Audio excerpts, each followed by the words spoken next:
सभी बड़ों को नमस्कार। आज एक नई कथा सुनाने जा रहा हूँ, नारद जी की जिज्ञासा।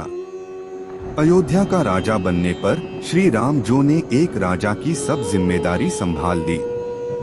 एक बार की बात है, वीणा बजाते हुए नारद मुनि भगवान श्री राम के द्वार पर पहुँचे। नारायण नारायण।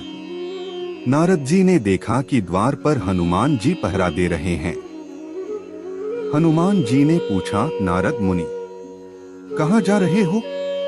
नारद जी बोले, मैं प्रभु से मिलने आया हूँ। नारद जी ने हनुमान जी से पूछा, प्रभु इस समय क्या कर रहे हैं? हनुमान जी बोले, पता नहीं, पर कुछ बही खाते का काम कर रहे हैं। प्रभु बही खाते में कुछ लिख रहे हैं।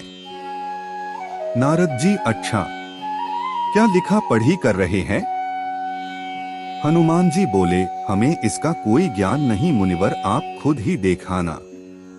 नारद मुनि गए, प्रभु के पास गए और देखा कि प्रभु कुछ लिख रहे हैं। नारद जी बोले, प्रभु आप बही खाते का काम कर रहे हैं, ये काम तो किसी मुनीम को दे दीजिए। प्रभु बोले, नहीं नारद, मेरा काम मुझे ही करना पड़ता है, ये काम मैं किसी और को नहीं सौंप सकता। नारद जी, अच्छा प्रभु ऐसा क्या काम है? ऐसा आप इस बही खाते में क्या लिख रहे हो? प्रभु बोले, आप क्या करोगे देखकर जाने दो। नारद जी बोले, नहीं प्रभु बताइए, ऐसा आप इस बही खाते में क्या लिखते हैं? प्रभु बोले, नारद इस बही खाते में उन भक्तों के नाम है जो मुझे हर पल भजते हैं, मैं उनकी नित्य हाजिरी लगाता हूँ। नारद जी, अच्छा प्रभु जरा बताइए तो मेरा नाम इस बही खाते में कहाँ पर है? श्री राम जी बोले, लो आओ लहुड़ ही देख लो। नारद मुनि ने बही खाते को खोल कर देखा तो उनका नाम सबसे ऊपर था। नारद जी को गर्व हो गया कि देखो, मुझे मेरे प्रभु सबसे ज्यादा भक्त मानते हैं। पर नारद जी ने देखा कि हनुमान जी का नाम उस बही खाते में कहीं नहीं है। नारद जी सोचने लगे कि हनुमान जी तो प्रभु श्री राम जी के खास भक्त हैं, फिर उनका नाम इस बही खाते में क्यों नहीं है? क्या प्रभु उनको भूल गए हैं?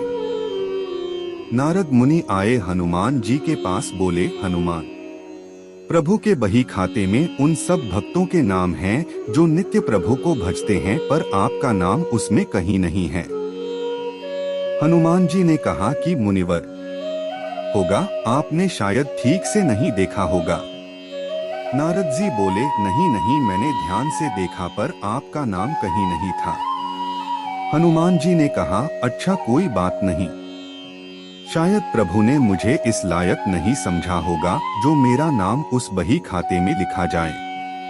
पर नारद जी, प्रभु एक अन्य दैनंदिनी भी रखते हैं, उसमें भी वे नित्य कुछ लिखते हैं।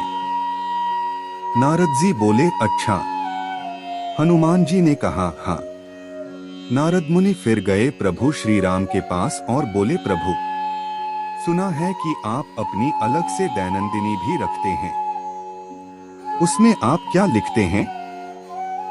प्रभु श्री राम बोले, हाँ, पर वो तुम्हारे काम की नहीं है।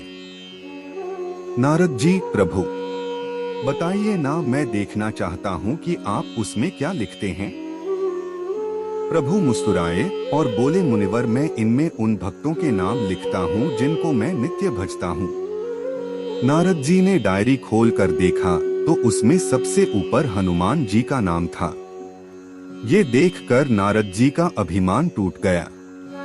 कहने का तात्पर्य यह है कि जो भगवान को सिर्फ जीवा से भजते हैं उनको प्रभु अपना भक्त मानते हैं, और जो हृदय से भजते हैं उन भक्तों के वे स्वयं भक्त हो जाते हैं। ऐसे भक्तों को प्रभु अपनी हृदय रूपी विशेष सूची में रखते हैं।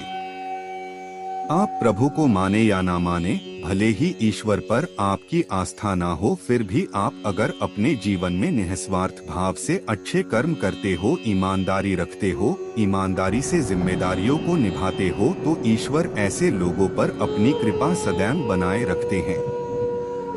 दोस्तों, इस वीडियो में बस इतना ही, मिलते हैं अगले वीडियो में। अपना ख्याल रखिएगा।